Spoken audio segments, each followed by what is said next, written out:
नमस्कार बंधुरा आमार चैनेले आमी आपनादेरके स्वागत जानाई। आशा करछि भालो आछेन सुस्थ आछेन। आमादेर प्रत्येक दिनेर काजगुलोके आमरा जोदि किछुटा टिप्स मेने करी ताहले देखबेन काजगुलो अनेकटाई सहज हये जाबे। निजेदेर जोन्नो किछुटा होलेও समय बाঁচিয়ে নিতে পারবো। তেমনি কিছু ছোট ছোট ইউজফুল টিপস আপনাদের কাছে শেয়ার করব। চলুন দেখে নেওয়া যাক আজকের প্রথম টিপসটা। নিয়েছি একটা সোয়েটার। আমরা কিন্তু শীতকালে সোয়েটারের ব্যবহার প্রত্যেকেই করে থাকি। তবে কিছুদিন ব্যবহার করার পর দেখবেন সোয়েটারগুলোর মধ্যে একটা ছোট ছোট তুলোর গুটি গুটি হয়ে যায়, যার কারণে দেখতে অনেকটাই বাজে লাগে। অনেকে দেখবেন এই ধরনের গুটি হয়ে গেলে সোয়েটারের মধ্যে পরতে পছন্দ করে না। তো আপনারা কি করবেন, নিয়ে নেবেন এই ধরনের স্টিল উলের যে স্কাবারগুলো হয়ে থাকে সেগুলো হালকাভাবে এভাবে যদি ঘষে নেন তাহলেই দেখবেন যে তুলোর ছোট ছোট গুটি থাকে সেগুলো কিন্তু সহজেই বেরিয়ে যাবে। তো দেখতেই পাচ্ছেন এইভাবে কিছু সেকেন্ড আমি ঘষে নিচ্ছি, আর যে ওপরের সাইডে ছোট ছোট তুলোর গুটিগুলো ছিল সেগুলো কিন্তু বেরিয়ে গেছে। তো এইভাবে করেই আমি এই সোয়েটারের হাতার জায়গাগুলো পরিষ্কার করে নিচ্ছি, তারপর আপনাদেরকে দেখাচ্ছি। সোয়েটারের মধ্যে খুব বেশি তুলোর ছোট ছোট গুটি ছিল না, তাও যেটুকু ছিল আমি কিন্তু এইভাবে স্ক্রাবারের সাহায্যে পরিষ্কার করে নিয়েছি। আপনাদের যদি অতিরিক্ত এই ধরনের তুলোর গুটি থাকে সহজেই কিন্তু এইভাবে করে পরিষ্কার করে নিতে পারেন। আবারও আপনারা এই সোয়েটার ব্যবহার করতে পারবেন। ভালো লাগলে লাইক করবেন। এখন চলে যাচ্ছি পরবর্তীটি। অনেকেরই কিন্তু এই ধরনের দরজার লক সিস্টেম থাকে, যেগুলো দেখবেন আমরা অনেক সময় রান্নাবান্না করতে করতে হাত দিই, বা অনেক সময় দেখা যায় বাচ্চারা কিন্তু নোংরা হাতে হাত দিয়ে দেয়, যার কারণে কি হয় এই লকগুলো কিন্তু নোংরা হয়ে যায়। আর যদি রেগুলার পরিষ্কার করা না হয় সেক্ষেত্রে কিন্তু পরবর্তী সময় পরিষ্কার করলেও ভালোভাবে পরিষ্কার হয় না। তো সামান্য পরিমাণের কোলগেট দিয়েছি, আপনারা যে কোনো সাদা ধরনের টুথপেস্ট নিতে পারেন। একটা স্ক্রাবার জল দিয়ে ভিজিয়ে তারপর সেটা দিয়ে হালকাভাবে ঘষে নিচ্ছি। এইভাবে ঘষে নেওয়ার পর আমি এখানে একটা কাপড় জল দিয়ে ভিজিয়ে নিংড়ে নিয়েছি, সেটা দিয়ে এইভাবে পরিষ্কার করে নিচ্ছি। তো দেখতেই পাচ্ছেন কতটা সহজে আমরা এইভাবে পরিষ্কার করে নিতে পারলাম। আশা করছি টিপসটা কাজে আসবে। এখন চলে যাচ্ছি পরবর্তী। নিয়েছি একটা কিচেন তাওয়াল। আমরা কিন্তু প্রত্যেকেই কিচেনের মধ্যে কোনো না কোনো তাওয়াল বা কাপড়ের ব্যবহার করে থাকি, তবে অনেক সময় দেখবেন যখন প্রয়োজন হয় খুঁজে পায় না, এদিক ওদিক রেখে দিই। তাছাড়াও অগোছালো অবস্থায় থাকলে দেখতেও অনেকটাই বাজে লাগে। তো আপনারা কিভাবে কিচেন তাওয়াল বা কাপড়টা রাখবেন। আমি এই কিচেন তাওয়ালটাকে খুলে নিয়েছি। এবার ঠিক যেভাবে শাড়ির আমরা কুচি করি ঠিক সেইভাবেই কিন্তু পুরো কিচেন তাওয়ালটাকে আমি এভাবে করে কুচি করে নেব। তো দেখতেই পাচ্ছেন কাজটি কিভাবে করেছি। এবার নিয়েছি এখানে একটা পুরনো চুড়ি। আপনারা যে কোনো ধরনের পুরনো চুড়ির ব্যবহার করতে পারেন। এই তাওয়ালটাকে চুড়ির ভেতরে আমি এইভাবে করে ঢুকিয়ে দেব। আপনারা তাওয়ালটা যতটা ছোট বা বড় রাখবেন সেই মাপ করে ঢুকিয়ে দেবেন। তো আমি যতটা বড় রাখবো ঠিক সেইভাবেই মাপ করে এভাবে পরিয়ে দিয়েছি। এবার নিয়েছি একটা পুরনো রাবার ব্যান্ড। এইভাবে করে রাবার ব্যান্ডটাকেও পরিয়ে দিলাম। আপনারা চাইলে দুটোভাবেও পেঁচিয়ে দিতে পারেন। এবার এই তাওয়ালটাকে কিচেনের দেওয়ালের মধ্যে আপনারা হ্যাং করে রাখবেন। এইভাবে যদি হ্যাং করে রাখেন দেখবেন দেখতেও সুন্দর লাগবে, একটা জায়গার মধ্যে গোছানো থাকবে। যখন আপনাদের প্রয়োজন হবে এখান থেকে কিন্তু আপনারা ব্যবহার করতে পারবেন। আশা করছি আপনাদের এই টিপসটি কাজে আসবে। এখন চলে যাচ্ছি পরবর্তী টিপসে। আমি এখানে নিয়েছি একটা পাত্র। আপনারা যে কোনো পাত্র নিতে পারেন। এর মধ্যে দিয়ে দিচ্ছি সামান্য পরিমাণের খাবার সোডা, আর নিয়েছি এখানে আমি ভ্যাসলিন। সামান্য পরিমাণের ভ্যাসলিন আমি এখানে দিয়ে দিচ্ছি। তারপর এই ভ্যাসলিন আর যে খাবার সোডাটা রয়েছে সেটাকে খুব ভালো মতো মিশিয়ে নেব। তো দেখতেই পাচ্ছেন খুব ভালো মতো মিশিয়ে নেওয়া হয়ে গেছে। এবার এই যে একটা মিশ্রণ তৈরি হলো সেটা আপনারা কিভাবে ব্যবহার করবেন।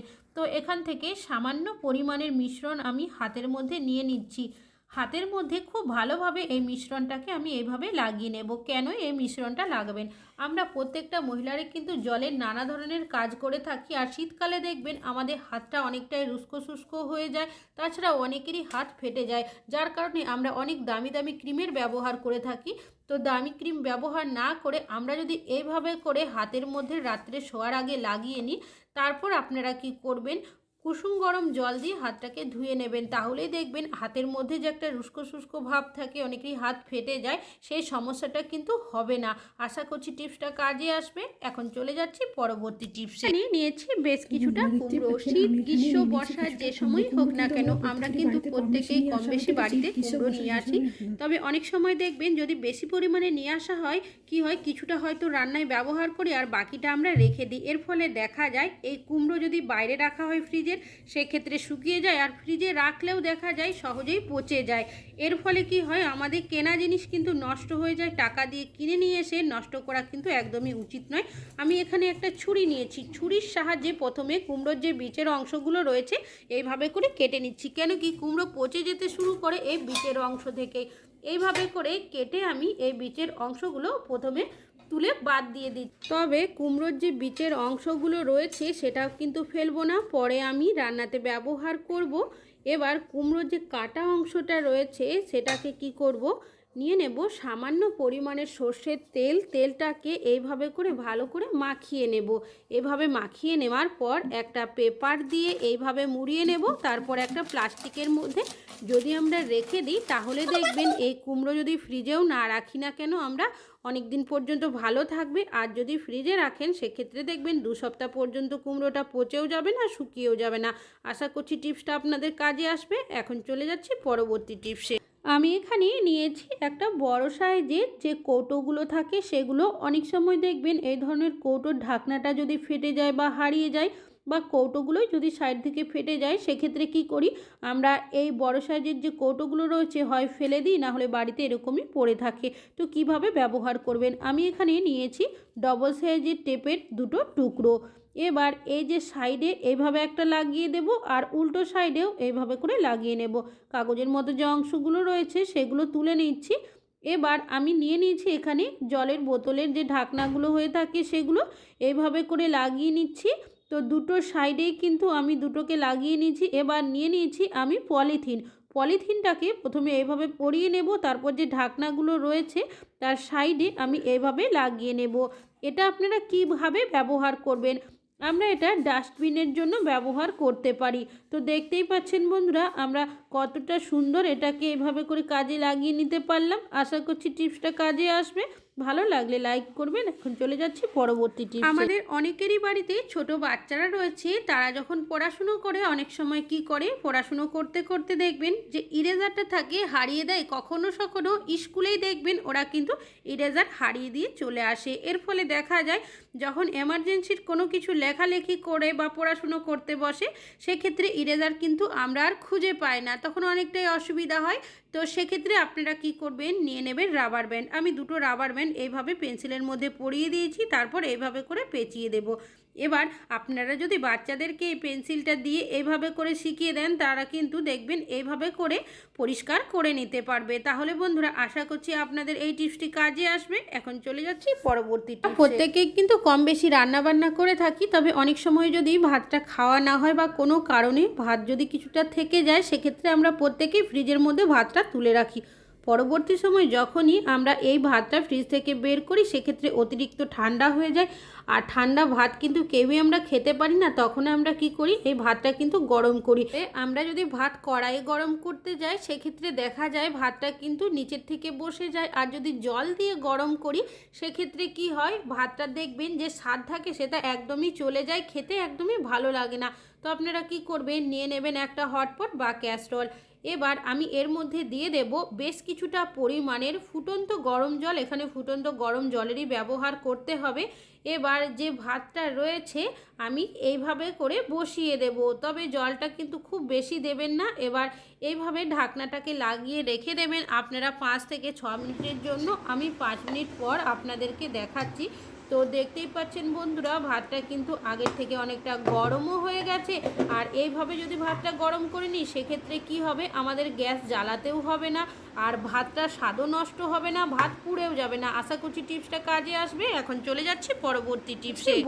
বটি আমরা প্রত্যেকেই কিন্তু সবজিপাতি কাটার জন্য ব্যবহার করে থাকি, মাছ মাংস কেটে থাকি। তবে রেগুলার সবজিপাতি কাটার ফলে দেখবেন সবজির রসকস লেগে যায়, যার কারণে বটিটা অনেকটাই নোংরা হয়ে যায়। দিনের পর দিন ঠিকভাবে পরিষ্কার না হলে অনেক সময় জং বা মরচে পড়ে যায়, যার কারণে কি হয় বটির ধারটা অনেকটাই কমে যায়। তখন আমরা বাজার থেকে ধার করিয়ে নিয়ে আসি বা অন্য বটি অনেকেই কিনে নিয়ে আসি। তবে আপনারা কিন্তু এই বটিটা আবারও ব্যবহার করতে পারবেন, এমনকি ধারও বাড়িতেই করে নিতে পারবেন। নিয়ে নিয়েছি কিছুটা লবণ, এইভাবে করে বটির মধ্যে কিছুটা লবণ আমি দিয়ে দিয়েছি। এবার নিয়ে দিয়েছি এখানে আমি সামান্য পরিমাণের ভিম লিকুইড, এইভাবে করে দিয়ে দিয়েছি।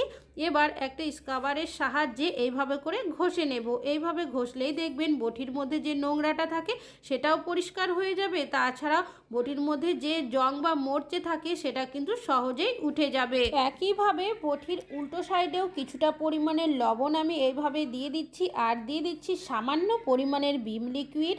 আবারও এইভাবে ঘষে নিচ্ছি একটা স্ক্রাবারের সাহায্যে। এইভাবে করেই দুটো সাইডই আমি কিন্তু ঘষে নিয়েছি। এবার লবণ দেওয়ার কারণে দেখবেন বটির মধ্যে যে ধারটা চলে যায় সেটা কিন্তু অনেকটাই চলে আসবে।